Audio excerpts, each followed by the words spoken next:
We start with this breaking news story this hour. Ambulances have arrived at the one military hospital in Pretoria, ferrying some of the wounded soldiers from the Eastern DRC. The members of the SANDF were injured during fighting with Rwandan-backed M23 rebels last month.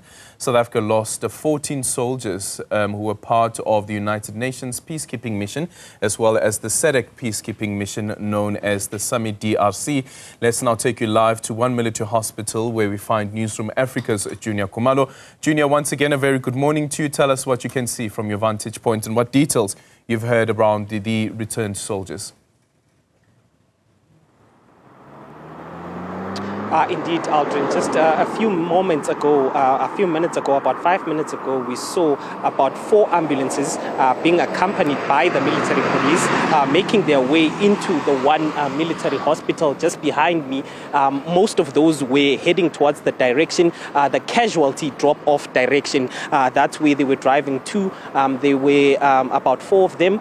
We did hear confirmation that there are about 5 individuals that are critically wounded that are supposed to be the first batch to make their way to South Africa, where they are expected to get some treatment here at the one military hospital.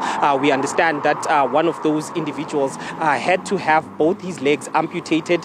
The one is understood to have lost an eye, and there are 3 more individuals that are also seriously considered to be seriously injured. Once those ambulances made their way to the casualty drop-off, they took about 3-4 minutes, and we did see one of those ambulances actually driving out of the one military hospital, making its way in the direction of the Waterkloof air base. That is where we do understand that some of these individuals actually are going to be landing and making their way here. In total, we understand that there are about 189 South African soldiers that are set to be brought back to South Africa.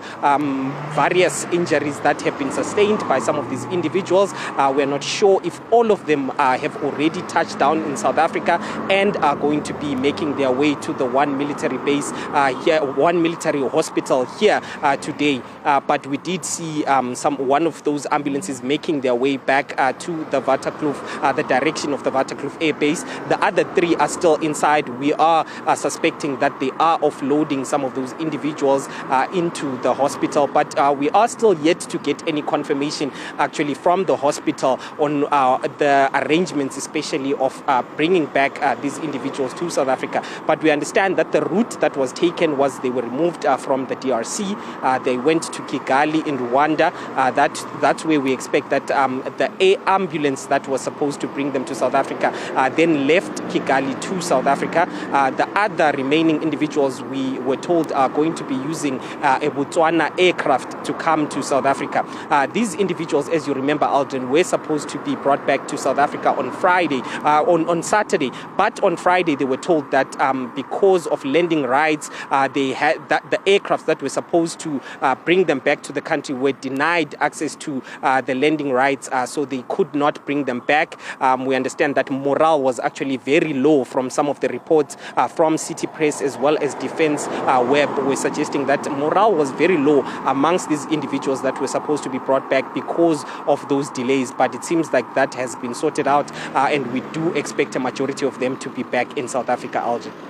Yeah, and whilst we speak about the soldiers that are returning, the ones that are wounded, the semi-DRC deployment still continues in the DRC. We just spoke now to the director for the organ on Troika.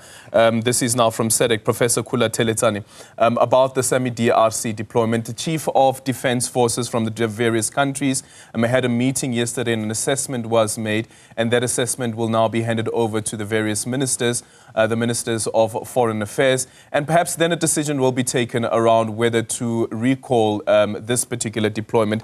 But what are you hearing from the varying voices that have been making this call that these soldiers should be returning back home? Indeed, we've seen some political parties. Your EFF is one of the parties that has been very vocal about returning the South African soldiers back home. They seem to suggest that the almost over 2,000 South African soldiers that were deployed in the DRC actually are now at the mercy of the M23 rebels, especially in Goma, because they were suggesting that even the accessing food and water has to go through the M23 rebels. Of course, this has been denied by the Minister of Defense, who seems to suggest that these South African soldiers are at a South African military base and they are safe. So there is contrary discussions that are being heard around this, and various political parties basically calling on the Defense Minister to actually be honest about what is really unfolding in the DRC. We've also seen some letters circulating on social media, seemingly from the soldiers, the South African soldiers that have been captured, basically writing to the M23, making certain requests, whether it be for food or water, to get that access. So it seems like they are living under appalling conditions, but we have not received any denial or confirmation from the Minister of Defense around this. But as you have indicated, there are various discussions that have been taking place from the chiefs of the various defense forces, whether it's South Africa, DRC, and the Rwanda. But also there was that meeting of the UN Council, Security Council, that met on Friday, and it has called for a ceasefire in the DRC. It has asked for the M23 rebels actually to leave the eastern part of the DRC, and it has instructed Rwanda to stop backing the M23 rebels. So it seems like there is some movement when it comes to the dialogues that are being held at a regional level or at a national level, Aldrin.